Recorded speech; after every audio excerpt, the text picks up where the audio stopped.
ଆଗକୁ ଆସୁଛି ବଟ ସାବିତ୍ରୀ ବ୍ରତ। ମହିଳାମାନେ ଜାଣନ୍ତୁ କିଛି ଗୁରୁତ୍ୱପୂର୍ଣ୍ଣ ନିୟମ। କ'ଣ ରହିଛି ପୂଜାର ସମୟ ଓ ବିଧି।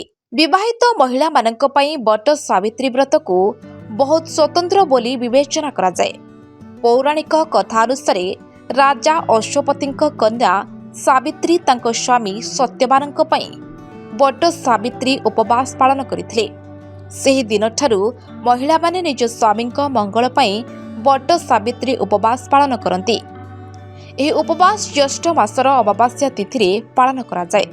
ବଟ ସାବିତ୍ରୀ ବ୍ରତ ସାରା ଦେଶରେ ଭିନ୍ନ ଭିନ୍ନ ନାମରେ ଜଣାଶୁଣା, ଯେପରିକି ବଡ଼ମାବାସ, ବରଗଦାହି, ବଟ ଅମାବାସ୍ୟା ଇତ୍ୟାଦି। ଧାର୍ମିକ ବିଶ୍ୱାସ ଅନୁସାରେ ଏହି ବ୍ରତକୁ ସମ୍ପୂର୍ଣ୍ଣ ରୀତିନୀତି ସହିତ ପାଳନ କରିବା ଦ୍ୱାରା ଅଖଣ୍ଡ ସୌଭାଗ୍ୟର ଆଶୀର୍ବାଦ ମିଳିଥାଏ। ହିନ୍ଦୁ କ୍ୟାଲେଣ୍ଡର ଅନୁସାରେ ଜ୍ୟେଷ୍ଠ ମାସର ଅମାବାସ୍ୟା ତିଥି ମେ 26 ତାରିଖ ଦିନ 12:11 ସମୟରେ ଆରମ୍ଭ ହେବ। ତାରିଖଟି ପରଦିନ ଅର୍ଥାତ୍ ମେ 27 ସକାଳ 8:31ରେ ଶେଷ ହେବ। ଏପରି ପରିସ୍ଥିତିରେ ମେ 26 ସୋମବାର ଦିନ ବଟ ସାବିତ୍ରୀ ଉପବାସ ପାଳନ କରାଯିବ।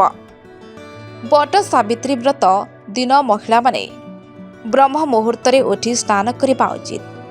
ତାପରେ ସୂର୍ଯ୍ୟଙ୍କୁ ଜଳ ଅର୍ପଣ କରିବା ଉଚିତ।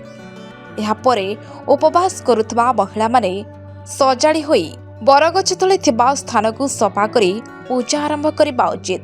ଏହାପରେ ଧୂପ ଏବଂ ଦୀପ ଜାଳନ୍ତୁ। ତାପରେ ବଟ ଗଛକୁ 7 ଥର ପରିକ୍ରମା କରନ୍ତୁ ଏବଂ ବଟ ସାବିତ୍ରୀ ବ୍ରତ ପାଠ କରନ୍ତୁ। ଏହାପରେ ପ୍ରସାଦ ଅର୍ପଣ କରନ୍ତୁ।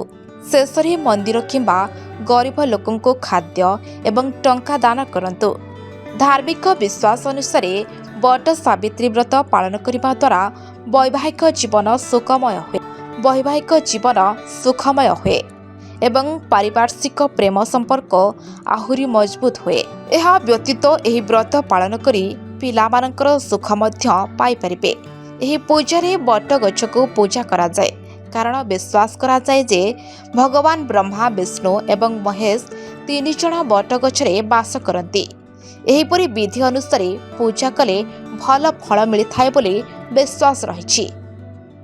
ବ୍ୟୁରୋ ରିପୋର୍ଟ, ଖବର ଟୁଡେ।